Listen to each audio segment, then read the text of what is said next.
Photoshop offers several tools and commands that provide different ways to retouch parts of a photo or even remove objects from a scene.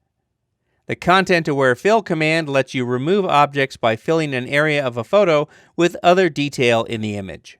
Let's check it out. Content-Aware Fill always begins with a selection of the area that you want to fill with surrounding image detail. In this image, I want to remove the photographer from the scene. You can use any of the selection tools to make the initial selection. I'm going to use the Object Selection tool because I know that it'll do a good job with this particular subject. With this tool active, I will drag to define a rectangular marquee around the object. And you can see that the tool has done an excellent job sensing what the object is and creating a selection of it. With the selection active, I'm going to go to the Edit menu and choose Content-Aware Fill.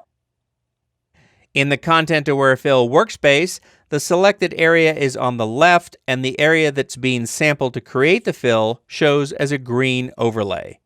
To the right of this is the preview of the result. And on the far right is the control panel with the sampling area options and the fill and output settings. I'm going to zoom up on the preview a little bit so we can see what's happening.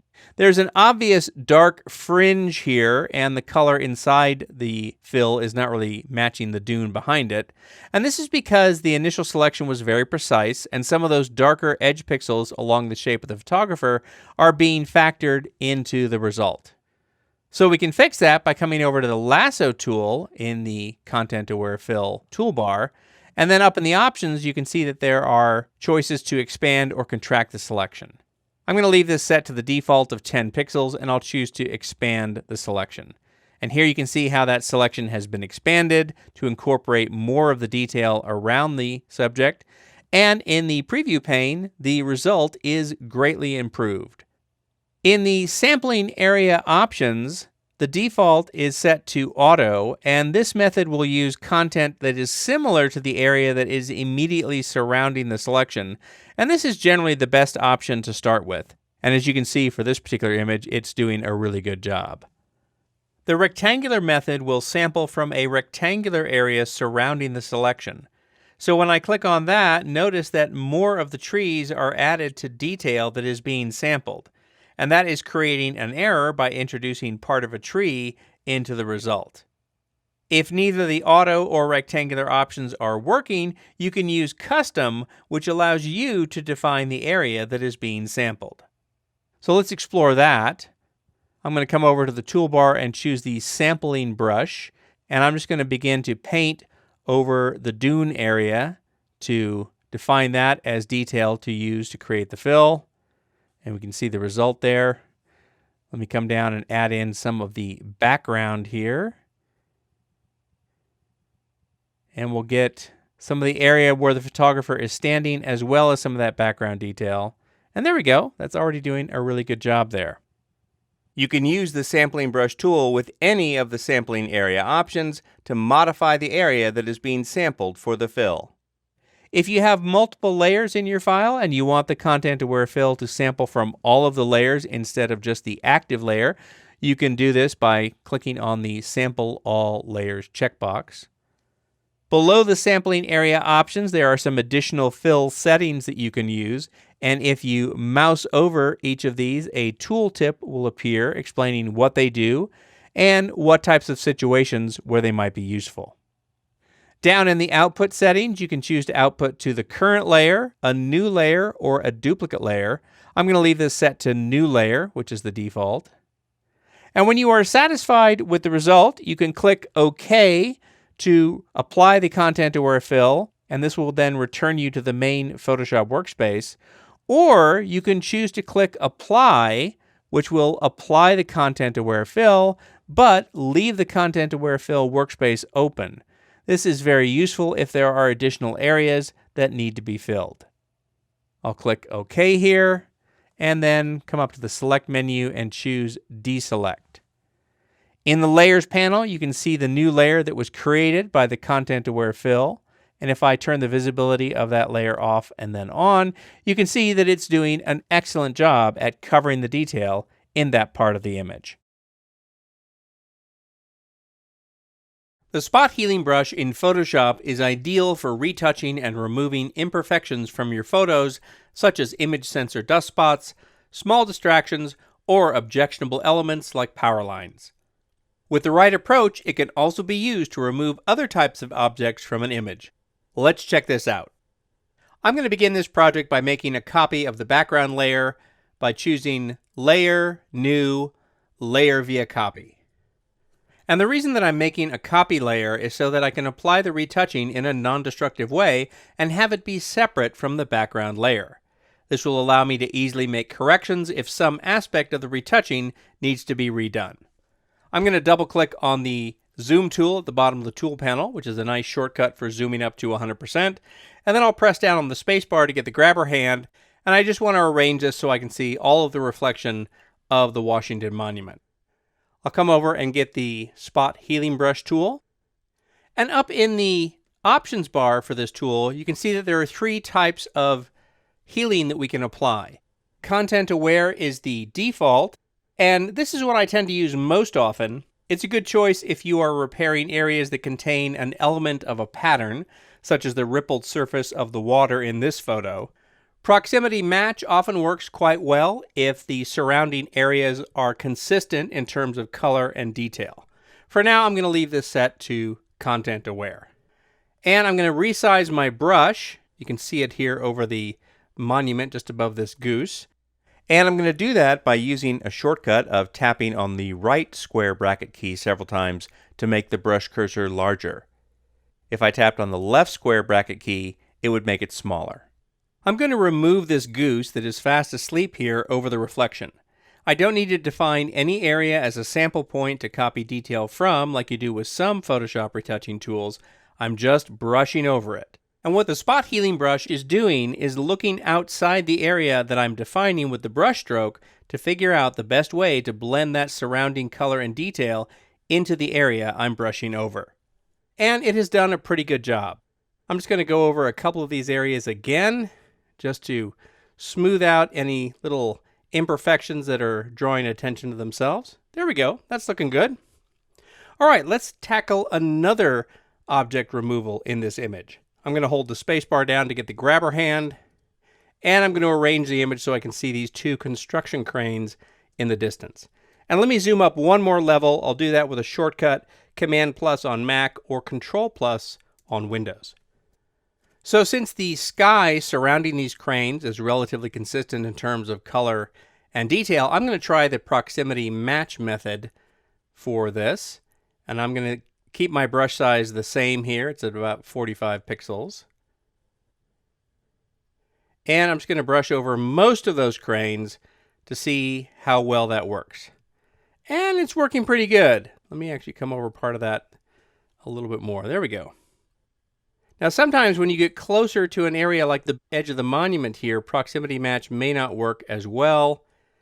There we go. You can see that's where it sort of fails. So let me undo that, choose Command Z, and let me just set that back to Content Aware, and let me go over that again. There we go, a much better job. And now I'll take out the rest of this crane here that is near the monument, make my brush size a little bit smaller to have a little bit more control. All right, that's looking good. And let's take out the rest of this crane here. Now let me show you a trick that is sometimes useful with the spot healing brush. Oftentimes you need to tell Photoshop to not sample from a certain area. So what I'm going to do is get the lasso tool, and let me actually zoom up one more time, and I'm going to use the lasso to make a lasso selection of the base of that crane, but I'm going to exclude the building underneath. I'll tap J to go back to my spot healing brush tool, and now let's just go over this again. And you can see that that's doing a really good job there. Choose Command 0 or Control 0 on Windows to go back and fit the entire image on screen. And I'll just turn the top layer off and on a few times by clicking on its eye icon to evaluate how effective that retouching is. And I think it's actually working pretty well. There are several retouching tools in Photoshop that can be used to remove objects from an image. As we saw in this tutorial, for removing small or simple elements, the spot healing brush is very easy to use, and it does an excellent job. The healing brush in Photoshop offers more control than the spot healing brush because you can choose where to sample the image data from, which is often very important when you're removing objects from a scene. Let's check out how this tool works. In order to keep my retouching on a separate layer, I'm going to make a copy of the background layer by using the shortcut of Command-J on a Mac or Control-J on Windows. I'm also going to zoom in for a closer view by getting the zoom tool and clicking a few times in the image just so I can see this man in the background a little bit better. I'm going to come to the toolbar and get the healing brush tool. And the first thing I'm going to do is make my brush size a bit smaller by tapping a couple of times on the left bracket key on the keyboard. Next, I'm going to define an area where I want Photoshop to copy detail from by holding down the Option key on a Mac or the Alt key on Windows. And I'm just going to click on the edge between this brush area and the sandy colored hillside. Option or Alt click there, and then come over, line this up, and just start painting in there to remove that person. And it's doing a pretty good job. In some cases, the fact that that person was so much darker than the area around it might have caused some problems, but I'll show you how to address those when we remove the person in the foreground. So, apropos that, let me hold down the space bar to get the grabber hand, and let me move the image over so we can see that person in the foreground. And let me make the brush size a little bit larger for the healing brush tool. I'll tap on the right bracket key several times to get a bigger brush. And I'm going to hold down the Option key on Mac or the Alt key on Windows and sample from the path. Clicking there to sample on the path. Then I'll bring this over, line up the path, and start painting over the person. And here you can see how the color from the person's blue jeans is bleeding through into the area that's being retouched. Because what the healing brush is doing is it is copying the detail, but it is preserving some of the color and brightness from the area that's being covered up. So that's not going to work here, so I'm going to undo that by choosing Command-Z or Control-Z. And let me show you an interesting little technique that can sometimes help with situations like this. I'm going to come over to the toolbar and get the brush tool. And with the brush tool active, I can hold down the Option key on Mac or the Alt key on Windows and get the eyedropper tool, and I can click to sample color from within the actual image. And that color is placed down here in the foreground color swatch in the bottom of the toolbar. And now with that color there, I can just paint that over the person here. And let me come over to the other side, Option click to sample some other color over here. And even though this looks, really bad and flat color, not photographic at all, when I come back over this with the healing brush tool, it's going to work out very well to make a much better blend where the color of that person's clothing is not coming through and bleeding through the image details that I am copying with the healing brush. So, that looks good for now. Let me switch to the healing brush. I'm going to tap J, and I'm going to Option or Alt click on the path again to copy that, come over, line this path up, and then just start bringing this over and copying good image detail over those areas where I have added actual color from the image. Make my healing brush a little bit smaller and come in here, Option click in some other areas just to make sure I'm not copying the same detail over and over again. And this is actually working out pretty well. Let's come down to the bottom part here and blend that in. And so you can see that this is a nice solution for those times when the healing brush wants to blend in color from the area you're covering up, but it's just not really working with the detail. We press Command-0 to go back and fit the image on screen, and that's looking pretty good. For retouching where you need the content-aware functionality of the spot healing brush, but you require more control over what parts of the image are sampled, the healing brush can often provide excellent retouching capabilities for removing objects from a photo. The clone stamp in Photoshop is the tool to use when you need to copy existing detail as accurately as possible in order to remove something from an image. In this photo, we'll use this tool to remove one of the people in the crosswalk. So when you're doing retouching or object removal in Photoshop, it's always a good idea to keep your retouching on a separate layer so that the changes are non-destructive to the underlying image. So over here in the Layers panel, I'm going to come down to the bottom and click on the Create New Layer button to add a new empty layer above the background. And I'll double click in its name, and let's just rename this layer and call it Retouching.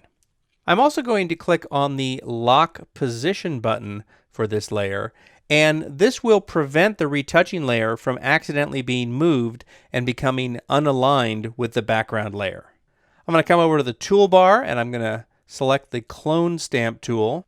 Now, in order to clone detail from the underlying image onto the new empty retouching layer, I have to make sure that up here in the options bar for the Clone Stamp tool that the sample is set to current and below.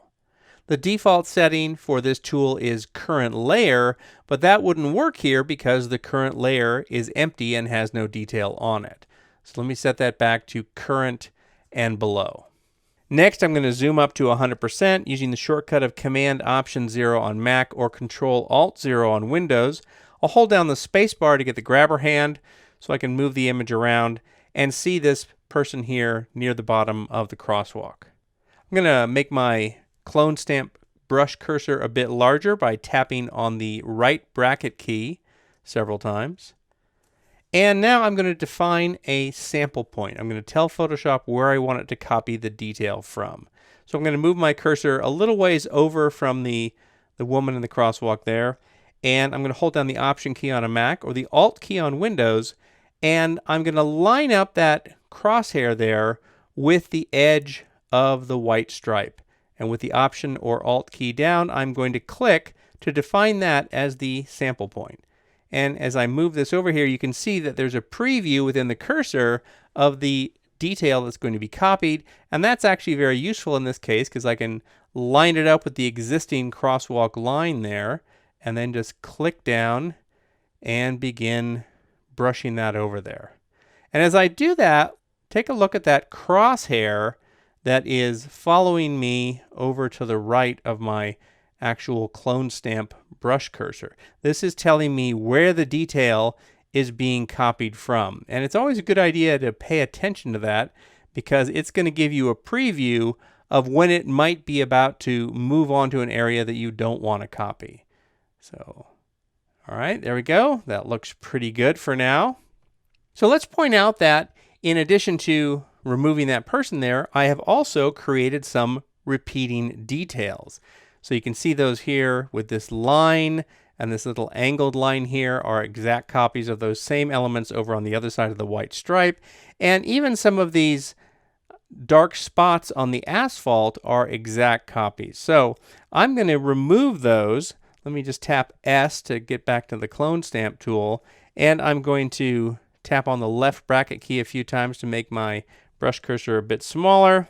And I'm just going to Option click on areas of the asphalt and remove those repeating details so that they are not there, drawing attention to themselves, because the human eye and the human brain are very good at picking up patterns and noticing patterns and repeating details. So let me just do a little bit of that up here on this line in the crosswalk stripe. All right, there we go. That's looking better. But that's definitely always something you should keep in mind as you're using the Clone Stamp tool, or indeed any of the retouching tools. I'm going to zoom out and fit the image on screen using the shortcut of Command 0 on Mac or Control 0 on Windows. And if I turn off the eye icon for the background layer, you can see that all of the retouching detail is now on this separate layer that I created at the beginning of the project. In terms of the details that are sampled and copied for retouching or removing objects, the Clone Stamp tool provides the most control, especially when image detail needs to be extended over the area where an object is being removed. The Patch tool in Photoshop has a lot in common with Content-Aware Fill and the Healing Brush. Let's see how we might use this tool to remove one of the horses in the background. I'm going to start off by making a copy of the background layer by choosing Command J on the Mac or Control-J on Windows, and this is just so that I can keep the retouching from the patch tool on a separate layer. Working with the patch tool always starts with a selection of the area that you want to patch. You can use any of the selection tools to create this, or you can also use the patch tool itself as a lasso for the first step. So let's come over here to the toolbar and choose the patch tool. And what I'm going to do is drag a loose lasso selection with the patch tool around this horse in the center background. Up in the options bar for the patch tool, I have two different methods that I could use, normal or content aware. I'm going to leave this set to normal for now. And in normal mode, you can choose to patch either the source or the destination. Let's start off with the destination. And what destination refers to is where you drag these selected pixels. So essentially, it's going to make a copy of these pixels and blend them in wherever you choose to move them. So let's drag this horse over to the right side here. And you can see that it's created a very convincing blend of moving that horse over there. I'm going to undo that by choosing Command-Z or Control-Z on Windows. And now let's set this to source. So what the source is referring to is what we started with, this selection here. And to create the patch, you drag this selection over to an area that has good detail. Let me drag it over here to the same area just because I have a lot of background detail over there. And something like that looks pretty good. That's not working as well as I would hope, mainly because there are some differences in the background that aren't lining up. And there's also some differences to the clarity of the details in the background and the brightness and the contrast of that area. And that's because these two horses, which are having an obvious disagreement, are kicking up quite a lot of dust in this area here between them. And that dust is obscuring the details in the background. It's also affecting the contrast and the brightness. So because of that, this area over here on the right is not really working as well as I would hope to create a good patch. So again, let me undo that. And I think I need to approach this in a different way. So I'm going to get rid of that selection. And what I'm going to do is use this detail between the dark brown horse and the lighter horse in the background as the patch. But I don't have enough room here to create the patch in one step, so I have to break it up into two steps. So let me make a selection of the back half of the horse. And I think I'm going to change the patch method to content aware. I think that that's going to do a little bit better job. And let me drag this over here, and I'm going to make sure I line up the band of grasses there. Yeah, that's definitely working. Let's make another selection of the front half of the horse and drag it in the same place. Again, I'm going to make sure I line up that band of grasses there. All right, that's definitely something I can work with.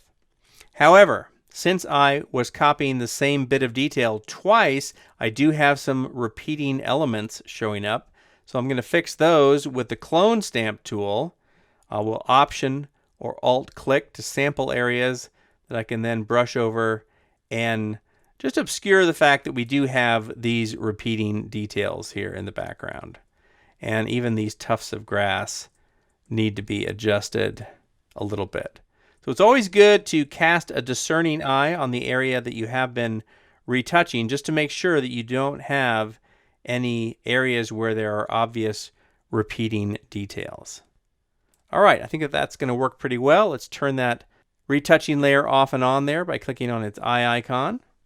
So of the several retouching tools in Photoshop that you can use for removing objects from an image, which one you use will depend on the specific details in the image and the capabilities of the tool.